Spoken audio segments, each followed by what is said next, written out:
안녕하세요. 야단 만개입니다. 바람 살랑이는 이 좋은 날, 잠시 마음 쉬어가실 수 있도록 조용한 이야기 한 자락 들려드릴게요. 편안히 앉으셔서 함께 해주세요. 옛날 경상도 안동 땅에는 을순이라는 소녀가 살았습니다. 을순이네는 포목점을 운영했는데 장사가 퍽 잘 됐답니다. 하여 을순이는 넉넉한 집안에서 행복하게 자랐습니다. 우리 딸은 어쩜 그리 착하고 어여쁜 것이냐. 하하. 헌데 을순이에게는 특별한 능력이 하나 있었지요. 어째 벽에 막힌 곳이나 먼 곳의 일도 눈앞처럼 생생하게 보이는 것이었습니다. 덕분에 을순이는 방 안에 앉아서도 온 세상을 구경할 수 있었지요.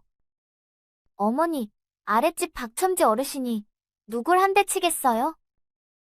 아니 얘가 또 무슨 헛소리를 하는 거니? 박첨지님의 얼굴이 불그락 푸르락해요. 주먹은 꽉 쥐고 있고요. 그런데 그 말이 끝나기도 전에 박첨지 댁에서 싸우는 소리가 들려왔지요. 어머니는 놀라 손으로 입을 막았습니다. 아니 얘 그걸 네가 어떻게 알았느냐. 제 눈에는 다 보여요, 어머니. 그리고 며칠 뒤 마을 어귀에서 생선장수와 주막주모의 다툼이 벌어졌습니다. 지나가는 사람들이 싸움을 구경하고 있었지요. 헌데 사람들 속에서 을순이가 돌연 앞으로 나서 말했습니다. 보세요. 생선장수 아저씨가 일부러 상한 생선을 가져왔어요. 뭐라? 네가 그걸 보기라도 했느냐? 아저씨가 질 좋은 생선을 옆집에 먼저 팔아버리는 것을 보았는걸요. 사람들은 을순의 말에 웅성거렸습니다. 생선장수를 붙잡아 허리춤을 뒤져보니 아닌 게 아니라 생선판 돈이 들어있었지요. 곧바로 주막에 왔다면서 어찌 생선판 돈이 있누? 귀신이군 귀신이야. 그걸 도대체 어떻게 알았을까? 그 일로 생선장수는 거듭 머리를 조아리며 사과하였지요. 그날 이후로 사람들은 을순을 천리안이라 불렀습니다. 그날 밤 어머니는 을순을 데리고 방 안으로 들어가 문을 닫았습니다. 을순아, 이 어미 말 잘 듣거라. 세상 사람들은 남다른 능력을 좋아하지 않느니라. 저는 나쁜 일도 안 했는데요. 그래도 먼 데를 본다 한들 그 능력이 축복이 되지 못할 때가 있다. 만약 나쁜 자들이 알면 너를 데려가 그 재주를 제 욕심에 쓰려들 것이다. 그럼 저는 어떻게 해야 해요? 다시는 그 눈을 쓰지 말거라. 너를 지키려면 조용히 살아야 한다. 그날 이후 을수는 세상과 담을 쌓았습니다. 먼 데서 보이는 일도 모른 척했고 마을이 시끄러워도 입을 열지 않았지요. 대신 혼자서 조용히 바느질을 하거나 길쌈을 하며 보냈지요. 어느새 을순이의 바느질 솜씨는 어머니를 능가할 정도였답니다. 그렇게 시간이 흘러 을순이 어느새 16이 되었습니다. 어느새 세월이 이렇게 흘렀구나. 그러던 그의 아버지의 상단이 하루아침에 폭락해버렸습니다. 사람들은 뜻밖의 사달이라 했으나 을수는 알고 있었습니다. 며칠 전 먼 데서 본 사고를 아버지에게 알렸건만 아버지가 듣지 않은 탓이었습니다. 채무가 산처럼 쌓여 상점과 집은 모조리 채권자의 손으로 넘어갔습니다. 아버지는 그 길로 시름시름 앓다가 돌아가시고 말았지요. 아이고 을순아, 이 일을 어찌하누나. 두 모녀는 집에서 내쫓기고 말았습니다. 포목점과 기와집을 가져가도 아직 빚이 500냥이나 남았다. 두 모녀는 나와 함께 가야겠다. 우릴 어디로 데려가려는 것이요? 빚도 못 갚으면서 묻다니 몸값을 받든 여종을 시키든 그건 내 마음이다. 남은 빚이 얼마나 하셨나요? 네가 들으면 갚기라도 하겠다는 것이냐? 일단 말해보셔요. 자그마치 500냥이다. 이 집과 포목점을 제하고도 남은 액수다. 아버님이 남긴 빚을 갚진 못해요. 그래도 어르신께서 큰 돈을 잃지 않게 해드릴 수는 있지요. 그러니 우리를 놓아주셔요. 무슨 수로 내 돈을 지킨단 말이냐? 먼저 약조를 해주셔요. 그러면 어르신이 500냥을 잃지 않게 해드릴 방도를 말씀드릴게요. 귀신에 홀린 기분이로구나. 좋다, 이 자리에서 약속하마. 정말로 내 돈 500냥어치를 지킨다면 빚은 없는 것으로 하겠다. 그럼 말씀드릴게요. 지금 어르신 품속에 500냥짜리 어음. 그것은 가짜여요. 당장 내준 돈을 찾아가지 못하면 그 500냥은 영영 돌아오지 않을 것이어요. 채권자는 깜짝 놀라 품속에서 어음을 꺼내 들었습니다. 아니, 이게 어찌 가짜란 말이냐? 대길상점의 직인도 가짜고요. 사람도 가짜여요. 그때 마침 지나가던 대길 상점의 사내가 어음을 들여다보더니 말했습니다. 맞소. 내가 대길 상점의 대행수요. 우리 상점은 이런 어음을 발행한 적이 없소. 나 또한 받을 돈이 있어 찾아왔건만 참 기이한 광경을 보게 되는구려. 대길 상점 대행수의 말이 떨어지자 채권자의 얼굴은 시뻘개졌지요. 채권자는 곧바로 부하들을 이끌고 달려가 사기꾼들을 붙잡아 관아에 넘겼습니다. 내 말이 모두 맞았다. 남은 500냥 빚은 없는 것으로 하마. 그런데 너는 이것을 어찌 알았느냐?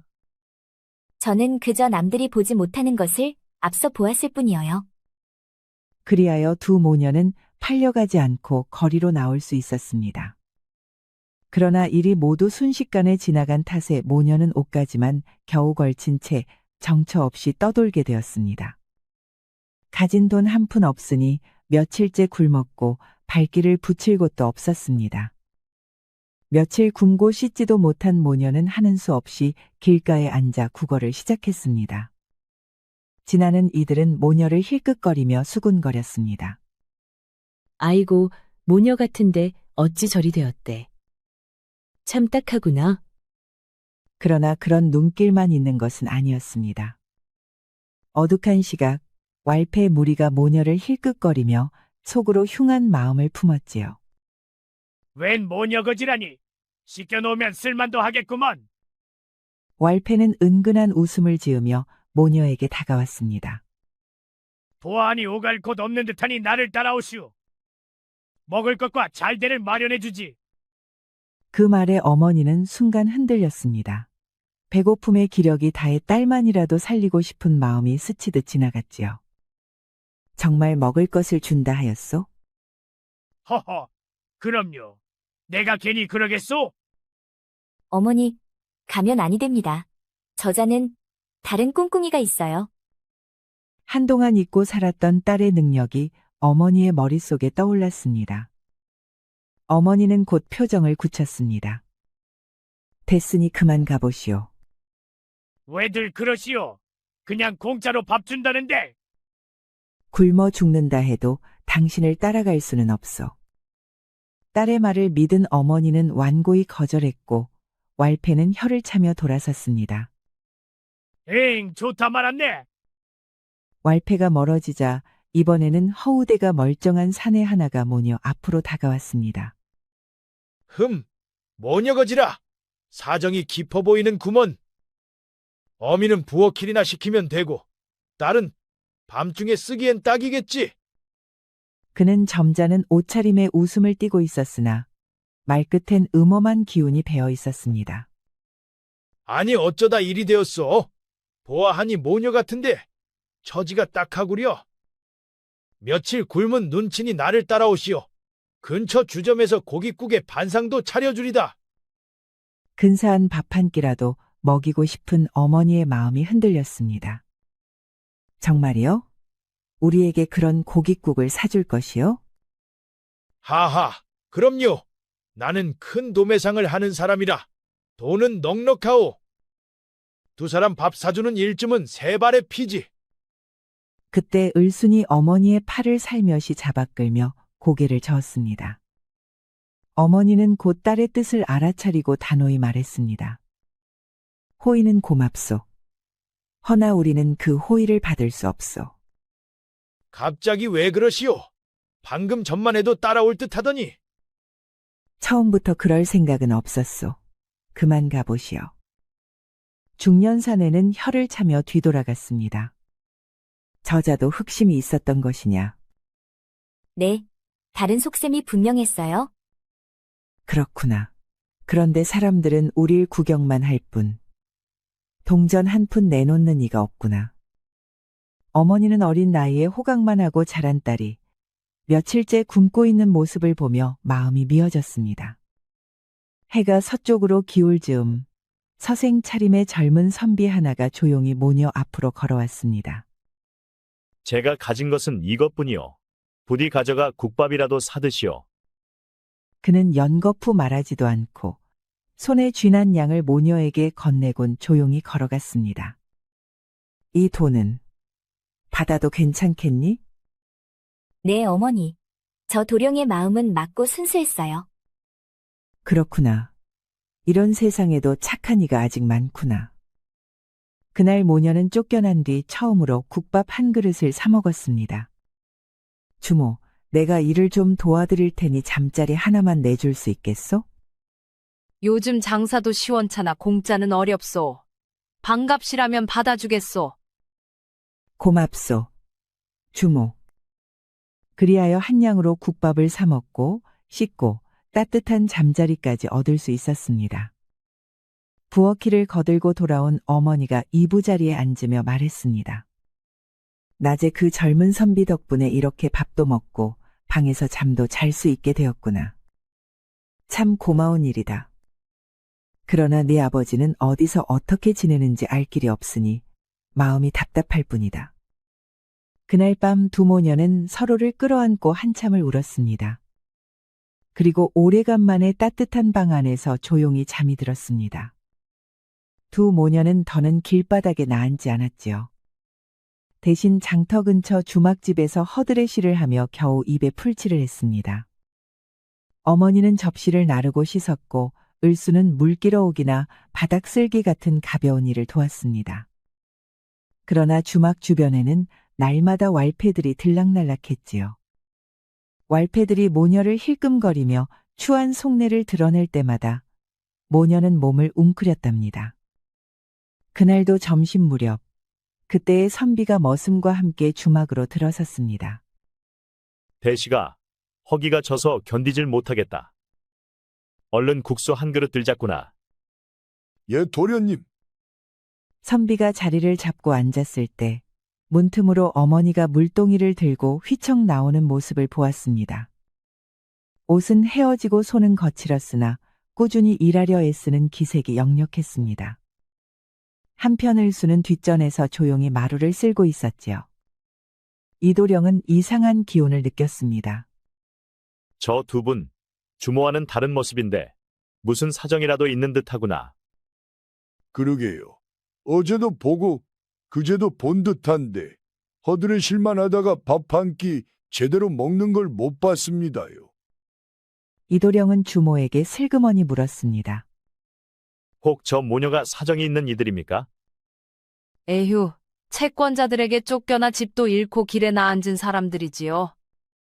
돈이 없어 방도 못 얻어 허드렛이라며 연명하는 처지라오.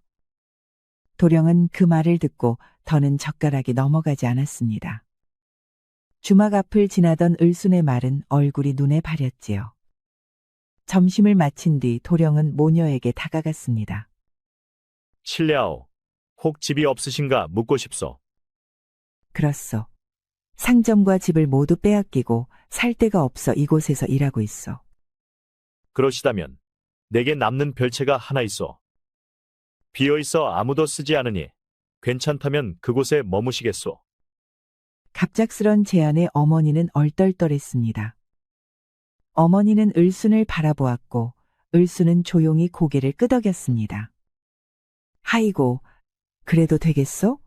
글 공부하는 도령 같은데 우리가 폐를 끼치진 않겠소? 폐라니요. 비어있는 방이니 제겐 아무 상관없소. 이 은혜를 어찌다 갚는단 말이오. 그리 말씀 마시고 편히 지내시길 바라오. 대시가 길 안내해 드려라. 예, 도련님. 선비의 집은 넓은 기와집이었고 안쪽에 조용한 별채가 자리하고 있었습니다. 오늘부터 별채에 머무실 분들이니 잘 모시거라. 예, 알겠습니다. 이도령은 안채로 들어가고 대식이는 모녀를 별채 앞으로 데려갔습니다. 이곳에서 지내시면 돼요. 방도 따뜻하고 조용합니다. 고맙소. 그런데 이 큰 집에 두 사람만 사시오. 그렇습니다. 도련님은 본래 한양에서 공부하시는 분인데 과거 준비 때문에 잠시 내려와 계신 것이지요. 아, 그러시오. 그런데 도련님의 집안이 보통이 아닌 듯하군요. 도련님의 아버님은 안동 도부사 대감이십니다. 지방의 큰일을 맡으시는 분이지요. 아, 그렇소. 참으로 높은 분의 자제였군요. 그날 저녁, 대식이가 따뜻한 밥상을 들고 별채로 찾아왔습니다. 저녁 드시옵소. 도련님께서 챙겨드리라 하셨습니다. 어머니와 을수는 따뜻한 방에서 오랜만에 제대로 된 한 끼를 먹었습니다. 두 모녀는 따뜻한 방에서 쉬었고 때마다 대식이가 밥상을 들여다 주었습니다. 우리가 이렇게 앉아 밥만 받아도 되는지 마음이 놓이지 않는구나. 도령님의 마음이 진심이니 괜찮아요. 며칠이 흘렀습니다. 대식이가 말려도 어머니는 부엌에 들어가 밥을 짓고 반찬을 만들었지요. 한편 을순이는 집안을 쓸고 바느질을 도왔습니다. 그러는 사이 을순의 마음은 이도령에게 향했습니다. 그는 말수는 적었으나 성정이 고왔고 서당에서 돌아올 때면 을수는 문틈으로 그를 몰래 보았습니다. 볼 때마다 얼굴이 달아오르고 가슴이 뛰었지요. 아니, 왜 이리 가슴이 뛰는 것이지? 그날 이후 을수는 뒤척이며 잠을 이루지 못했습니다. 무슨 일이 있느냐? 요 며칠 잠을 못 이루는구나. 아니에요, 어머니. 그냥 잠이 오지 않아서 그래요. 얼마 후 어머니와 을순이 마당에 꽃밭을 만들고 있을 때였습니다. 어서 오십시오, 대감마님. 이도령의 아버지 도호부사 대감이 집으로 들어왔습니다. 주여기는 어디 있느냐? 서당에 나가 계십니다요. 잠시 후 대감의 눈에 꽃밭을 일구는 모녀가 들어왔습니다. 저 둘은 처음 보는구나. 대식이가 말하기도 전에 어머니가 먼저 나섰습니다. 처음 뵙겠습니다. 대감마님, 저희는 새로 들어온 여종이옵니다. 그러느냐? 대시가 주여기 돌아오면 내게 데려오거라. 예, 대감마님. 대감이 안으로 들어가자 대식이가 물었습니다. 어머니, 왜 여종이라 하셨소? 손님이라 하면 대감께서 캐물으실 것이요. 그러면 도령님께 부담이 될까 염려되어 그리 말했소. 한편 도호부사 대감은 오랜만에 내려온 탓에 집안을 둘러보았습니다. 그리고 대식이를 불러 물었습니다. 대시가 저 별채에 있는 여종들은 언제부터 있었느냐? 예, 며칠 전에 도련님께서 데려오셨습니다요. 데려왔다고 주여기가 어디서 종을 들여왔단 말이냐? 대식이는 얼굴이 하얗게 질려 더듬었습니다. 그게 사정이 딱하다 하시며 잠시 지내게 하신 듯합니다요. 아무리 마음이 여려도 집안 채통이 있는데 참으로 방정맞은 일이로다. 대감은 한숨을 쉬며 고개를 저었습니다. 그런데 그 이야기는 별채에 있던 을순의 눈에도 그대로 보였습니다. 그 여종들은 내일 당장 내보내거라. 예, 알겠습니다요. 대감마님. 을수는 눈을 크게 뜨며 이불을 움켜쥐었습니다. 어머니, 대감께서 우리를 내일 내보내라 하셨어요. 정말이니? 도련님께서 허락하신 일인데. 대감께서 도련님도 방정맞다며 꾸짖으셨어요. 그날따라 이도령은 공부를 하느라 집에 돌아오지 않았습니다. 그 때문에 두 모녀는 잠도 이루지 못하고 가슴만 졸였습니다. 날이 밝자 대식이가 무거운 얼굴로 별채를 찾았습니다. 저 대감마님께서 당장 떠나시라 하십니다요. 어머니는 얼굴이 하얗게 질렸습니다. 우린 갈 곳이 없소. 대감께 잘 말씀 좀 해주시오. 저도 어쩔 수 없습니다요. 도련님도 아직 안 들어오셔서 방도가 없구만요. 그때 마침 이도령이 서당에서 돌아왔습니다. 대시가 무엇을 하는 것이냐? 도련님, 어제 대감마님께서 오셨는데 이분들을 내보내라 하셨습니다요. 뭐라? 아버님은 안채에 계시느냐? 그렇구만요. 내가 말씀드릴 터이니 두 분은 안으로 들어가 계시오. 이도령은 을순 모녀에게 방으로 들어가 있으라 하고 곧장 안채로 걸어갔습니다. 아버님, 오늘도 정물을 보시느라 수고가 많으셨습니다. 헌데 어찌 그리 안색이 어두우십니까? 요새 조정이 참 시끄럽다. 나에게도 여기저기서 편을 정하라 독촉하니 마음이 무겁기만 하구나. 그러셨군요. 그런데 별채에 있는 모녀를 어찌 내쫓으려 하시는지요? 주여가, 네가 선한 탓에 세상을 아직 모른다. 사람을 함부로 들이면 아니 된다는 말이 예부터 있었다. 저분들은 종이 아닙니다. 제 손님으로 모신 분들이옵니다. 그러니 아버님께서도 허락해 주시길 청하옵니다. 들으니 오갈 데 없는 모녀라 하여 별채를 내주었다던데 그들이 어찌하여 네 손님이 되는 것이냐? 아버님께서 늘 말씀하셨지요. 사람은 신분이 아니라 마음을 보라고요. 저분들은 처지는 어렵지만 심성은 곱고 바른 분들입니다. 허허, 이제는 이 예비의 말보다 네 생각을 우선하는구나. 모든 결정에는 책임이 따르는 법이다. 네가 책임질 수 있겠느냐? 예, 제가 책임지겠습니다. 굶주린 이를 보고도 모른 척하는 것은 제 양심을 저버리는 일입니다. 좋다. 네가 책임진다니 맡기마. 다만 사람을 쉽게 믿어서는 아니 된다. 한편 별채에서는 두 모녀가 손을 맞잡고 노심초사하고 있었습니다. 을수는 천리안으로 안채의 모습을 바라보며 두 사람의 대화를 눈앞처럼 보았습니다. 어머니, 이제 되었어요. 박도령님의 뜻을 아버님이 받아들이셨어요. 그래, 잘 되었다. 세상에 박도령 같은 사람도 있구나.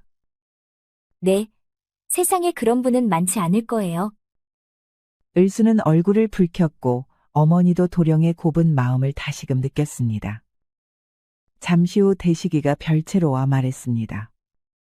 대감마님께서 계속 묵어도 좋다 하셨습니다요. 그렇소? 고맙다 전해주시오.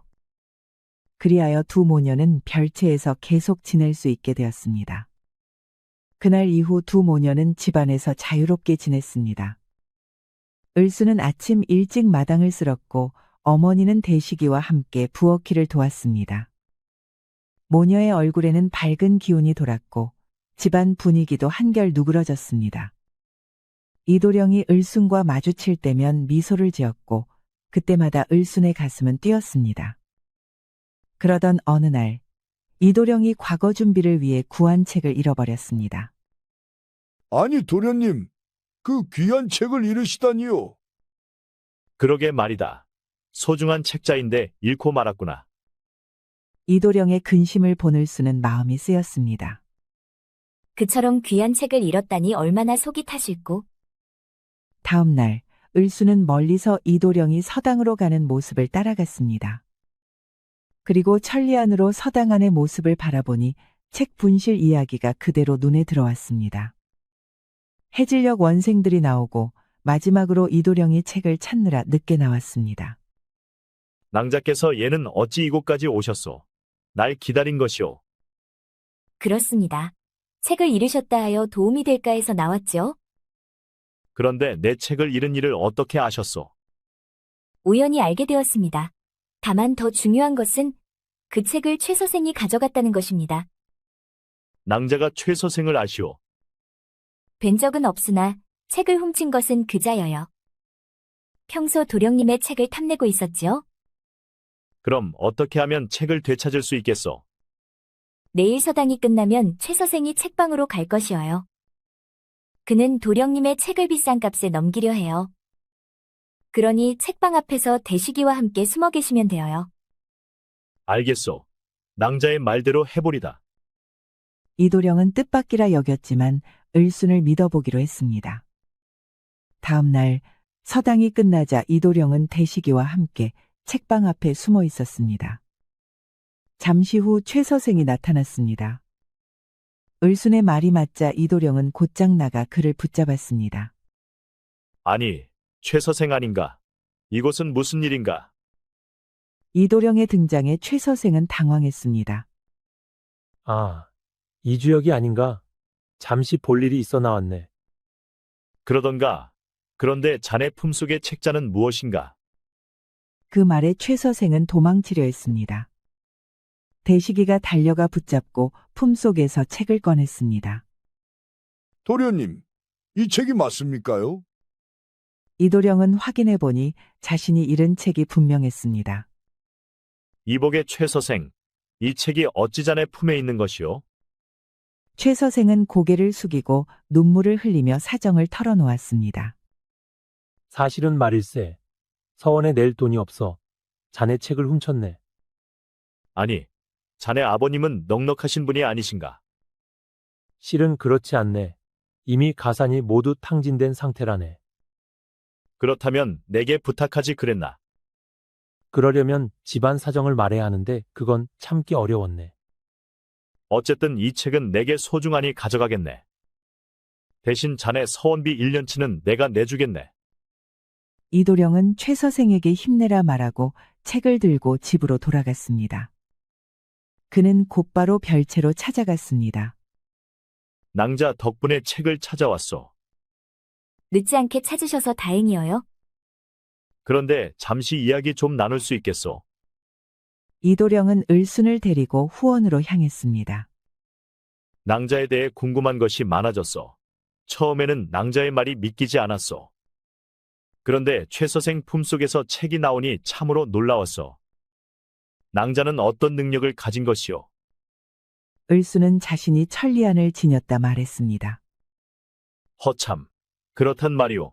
정말로 막힌 곳도 보이고 참인지 거짓인지 알 수 있단 말이오. 그렇지요. 하지만 어머니의 당부로 그동안 숨기고 지냈답니다. 그렇구려. 어머님께서 현명하신 분이오. 나라도 그런 능력이 있다면 탐냈을 것이오. 나쁜 자들이 알았다면 무슨 수를 써서라도 낭자를 데려갔을 것이오. 저도 그 점이 두려워 방 안에만 있었어요. 헌데 이제는 믿을 수 있는 사람과 사랑하는 사람을 위해서라면 제 능력을 쓰고자 해요. 그렇구려. 허나 조심은 하시오. 그날 이후 두 사람은 가까워졌습니다. 을순은 굳이 말하지 않아도 이도령의 마음을 알아보았고 이도령도 을순을 더 이해하게 되었습니다. 가까워진 두 사람은 함께 장에 나가 구경도 하고 음식을 사 먹었습니다. 이렇게 북적이는 장터는 참 오랜만이오. 저도 여유롭게 걸어보는 건 참으로 오래간만입니다. 이도령은 쑥스러운 듯 헛기침을 했습니다. 그때 장터에서 고함 소리가 들렸습니다. 아니, 이 어린 놈이 내 돈주머니를 훔쳐 달아나다니. 사람들이 몰려들었고 도둑이라 지목된 이는 어린 소년이었습니다. 아니에요. 저는 훔치지 않았어요. 거짓말 마라. 내 놈과 부딪힌 뒤 사라졌단 말이다. 사람들은 웅성거리며 소년을 몰아세웠습니다. 그러자 을순이 앞으로 나섰습니다. 모두 잠시만 조용히 해주셔요. 이 아이는 거짓을 말하지 않았습니다. 그럼 내 주머니가 어디로 갔단 말이오? 아까 술 마시던 자리 주변을 다시 찾아보시오. 괜히 억울한 아이를 몰아세우지 마시고요. 사람들은 상인이 앉아 술 마시던 주막 근처를 살펴보았습니다. 여기 있어. 이것이 맞습니까? 주막 수랑아리 밑에서 주머니가 나왔습니다. 여기 있었구먼. 미안하다, 꼬마야. 그런데 혹시 저 처녀가 10년 전 천리안이라 불리던 그 소녀 아니여? 글쎄다. 벌써 10년도 넘은 일이라 커버려서 알 수가 있나? 사람들은 수군거리기 시작했고 이도령은 을순의 손을 잡아 끌어 서둘러 집으로 돌아갔습니다. 사람들이 낭자를 알아보는 듯하오. 당분간 장에는 나가지 않는 것이 좋겠소.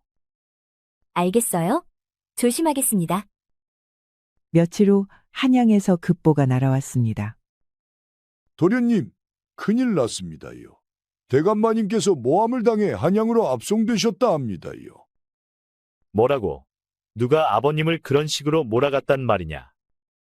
형조판서 최윤일파가 대감마님을 영모 혐의로 엮었다 합니다요. 이도령은 얼굴이 사색이 되었습니다. 아버님은 한평생 청렴하신 분이다. 이것은 분명한 정치 모략이다. 을수는 별채에서 이 장면을 눈앞처럼 보았습니다. 도령님 아버님께 큰 병고가 생겼구나. 잠시 후 이도령이 헐레벌떡 을순을 찾아왔습니다. 아버님이 모함을 당해 한양으로 압송되셨소. 나는 오늘 밤 곧장 올라갈 것이요. 저도 함께 가겠어요. 한양은 위험하오. 아버님의 정적들은 권력을 쥔 자들이오. 그러니 제가 필요하지요. 지피지기면 백전불태라 했지요. 제가 도령님의 눈이 되어드리겠어요. 을순의 고집에 이도령은 을순을 말에 태우고 한양으로 향했습니다. 밤새 달려 한양에 도착하니 도호부사 어르신은 이미 의금부로 압송된 채 조사를 받고 있었습니다. 지금 당장 형조판서 최윤의 집으로 가야 해요. 그들이 꾸민 증거를 찾아야 합니다. 알겠소. 낭자와 함께 가겠소. 그들은 즉시 말머리를 돌려 형조판서 최윤의 집으로 향했습니다. 그리고 이도령과 을수는 어둠 속에 숨어 최윤의 대저택을 바라보았습니다. 낭자, 이곳은 경비가 삼엄하오. 들키면 큰일이오. 걱정 마세요. 도령님은 저만 따라오시면 됩니다. 그래도 조심하시오. 을수는 천리안으로 담장 너머를 살폈습니다. 지금이어요.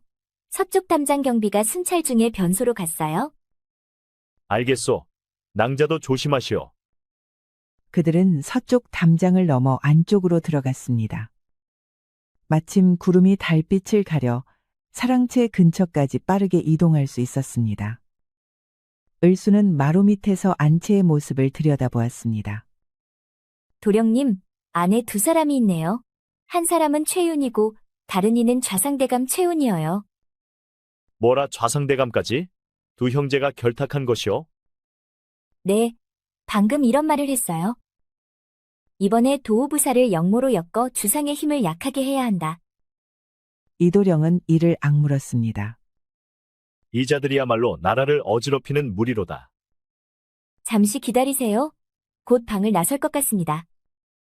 잠시 후 두 사람은 자리를 비웠고 이도령과 을수는 서재로 들어갔습니다. 서류함에는 봉인된 문서들이 있었고 도호부사라 적힌 봉투가 눈에 띄었습니다. 이것이 아버님을 얽어맨 증거로군. 잠깐만요. 여기에 최윤이 직접 쓴 서찰이 있습니다. 친형 좌상대감과 음모를 꾸민 기록이에요. 그렇다면 최윤과 최운이 짜고 아버님을 모함했다는 말이로군. 이도령은 증거들을 품에 넣고 밖으로 나가려 했습니다. 잠깐만요. 누군가 이쪽으로 숨어오고 있습니다. 이 집 사람이 아니에요. 을수는 이도령의 손을 잡아 뒷문으로 나왔고 둘은 담을 넘어 밖으로 빠져나갔습니다. 잠시 후 최윤의 집 안에서는 북소리와 함께 칼싸움이 벌어졌습니다. 우리 말고도 누군가 증거를 찾고 있는 것 같소. 네. 그런데 그자는 혼자인데 무공이 뛰어납니다. 을수는 안쪽을 보며 말했습니다. 저분은 내금이장입니다. 어명으로 증거를 찾으러 온 것입니다. 그렇다면 이 증거를 넘기면 곧바로 임금께 전달되겠구려. 그럴 것이어요. 잠시 후 사내가 담을 넘어 나왔습니다. 혹시 내금이장이시옵니까?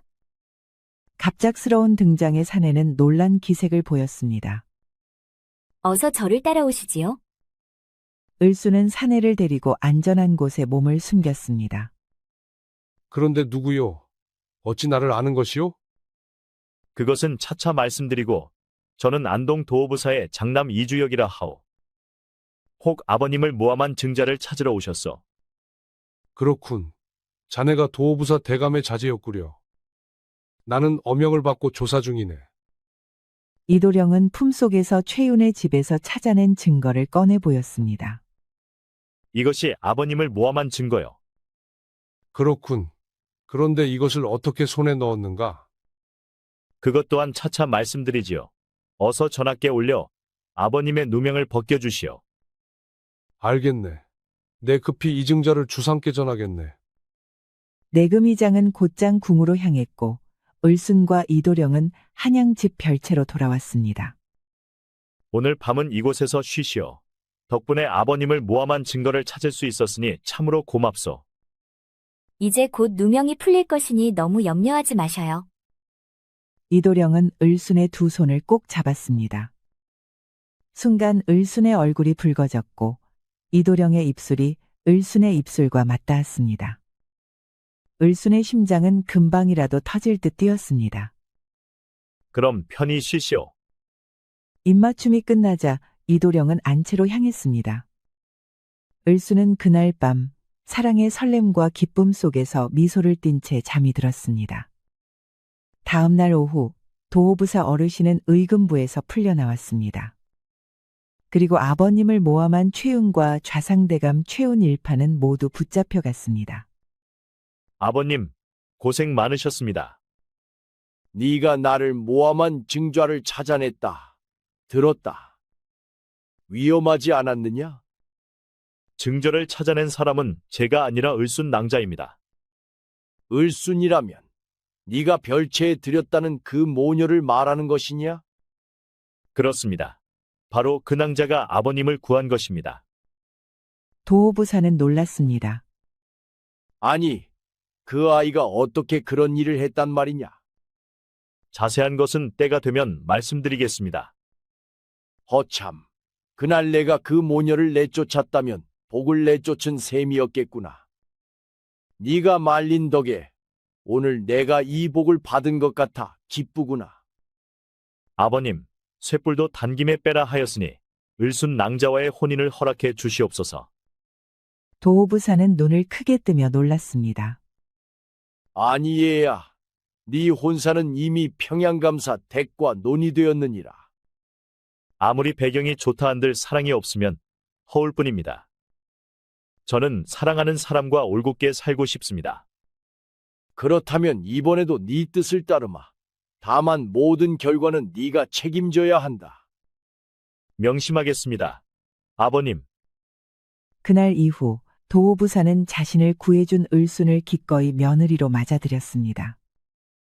그리하여 이도령과 을순은 한양에서 혼례를 올렸고 두 사람은 부부가 되었습니다.